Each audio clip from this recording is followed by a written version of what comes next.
Salete omnes. Here at you with some more Latin. We are going to be doing a guided reading of the story Dies Festus, part 1. I'm pulling up my notes on the story really quick.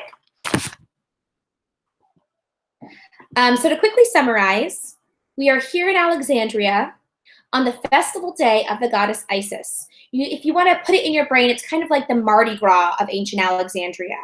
Everybody's having a great time. There's a huge parade, tons of celebrations, feasting, partying, in all hours of the day and night. So Barbillas is going to, he's kind of unwilling. He's gone to the festival before. He's kind of like, well, I want to stay home. Maybe he wants to have a staycation. Maybe he's social distancing. But Barbillas in this story is going to choose not to go. And so Quintus is going to attend the festival with our 2 or 3 new friends, Aristo, Galatea, and Helena. And so Quintus is going to go with that family. And as they approach the harbor, we're going to learn a little bit more about Galatea's attitude. So I'm going to share my screen with you now. I just want to reiterate, this is like a joyful and exciting day. Think about it. You know, if you've been to the art car parade, which is usually this time of year, or a Mardi Gras parade, it's a ball. It's just so much fun, and everybody has so much height and anticipation and excitement going into this day.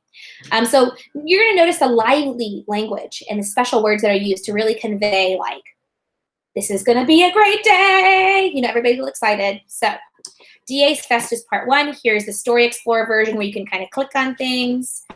I want to bring your attention. Oh, there is a video version.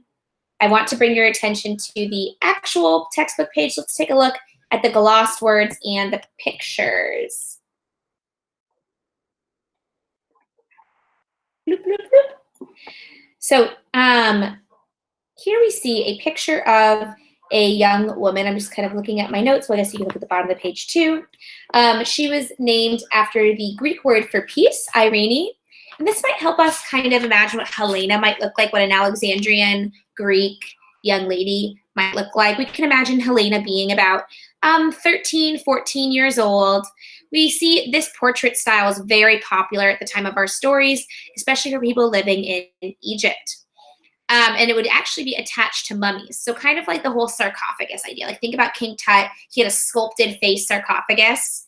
This is more of a painted one. So this would be a portrait that would hang up in the house and then would be affixed to the sarcophagus. And it's supposed to, you know, really capture the person at their like height of, you know, youth and beauty and stuff. So yeah, I just thought it would be a good one to share. So it is a mummy portrait, and it's from AD 100. So very similar to the time of our stories. It's encaustic. So encaustic is like a waxy, oily paint. Think something like oil pastels. And so that's why the colors are so vibrant over time, is because it's really sealed in the oil. I love, if you notice, even like the lighting on her face, right? The richness of the red. These things normally would be, you know, faded away over time. We wouldn't really have access to the kind of like vibrant pigments in this art. And it's actually like concealed, in addition to the encaustic, it's like a beeswax kind of layer over it. There is actually an inscription across her neck, which is written in, what is the language? It's like a burial rite. I believe that this is Greek, but it might also be, I have what it means. I don't have the language it's written. It might also be in hieroglyphic. It's kind of hard to tell. The inscription says, Irene, the daughter of something with the letter S, may her soul rise before Osiris, the great god, forever. So it's kind of cool. Like we see our Greek name mixed up, mashed together with an Egyptian burial rite. Yeah, she's quite beautiful. All right, now let's get to our story. Dies Festus, the festival day, right? Thinking about that song we sing in chapel, like, Hail the festival day, da da da da da da da da da.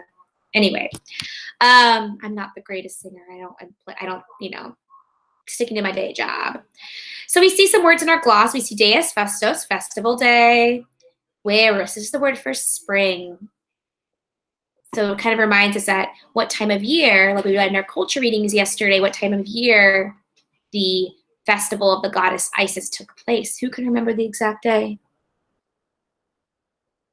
If you were thinking March 5th, you are correct. Let's see some other words on the gloss before we really start reading. Well, really, that's about it. Interesting. I wonder what kind of assumptions we can make about the story from these words.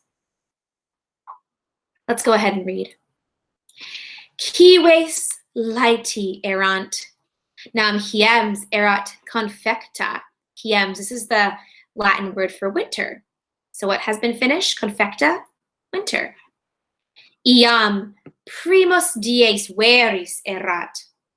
Iam sacerdotes deam aesidem per vias orbis ad portum fere solebat. Pompa quam plorimi Alexandrini spectare volebant, splendida erat. So we see here some of these words that really show like the happiness and really drawing your attention to the excitement and the joyfulness and the great things that are to be expected today, right? We see lighty, for it's the first day of spring. So they do the first day of something, always brings some excitement, like the first day of summer. Pompa splendida. All the Alexandrians want to be there to watch it. So there's a great, there's excitement in the air. Hunc pum pum tamen, barbilus spectare nolebat. Non commodum est mihi hodie ad orbem ire, inquit. Ego hunc pum pum saepe vidi, tu tamen numquam. Amicus meus igitor, aristo, te ad pum pum ducere vot. Barbillo gratias egi, et cum Aristone ad portum ibam. So here we kind of see, Barbilus nolebat spectare. He didn't really want to go. He doesn't really say why he doesn't want to go. He just says non commodum est. It's not convenient. He says, I've seen it saipe often. And however, he offers Quintus the idea of, hey, why don't you go, my buddy Aristo? Barbillo gratias egi. Notice gratias egi. Barbillo. Barbillo is not the subject here. Pay attention to that when you're doing your translations. Figure out who the subject is. Gratias egi, ends in an I, is going to help you there. Et cum Aristone ad portum ibam. Galatea et filia, Helena, nobis cum ibant. So here we are introduced, Aristo and all the people that are going with Ibant.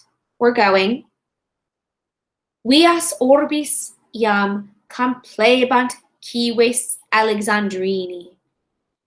Ubi et portui apropinquabamus, Galateae filiam et maritum assidue vituperabat. Ehu, assidue, that means continually. We know the word vituperabat from back in the Red Book, stage 5, that was a vocab word. So that's an old word. And so it means to curse or tell off. So who is she cursing or telling off? Assidue, continuously. Let's find out. Helena, noli festinare, tole caput, Aristo, emoe hanc torbam.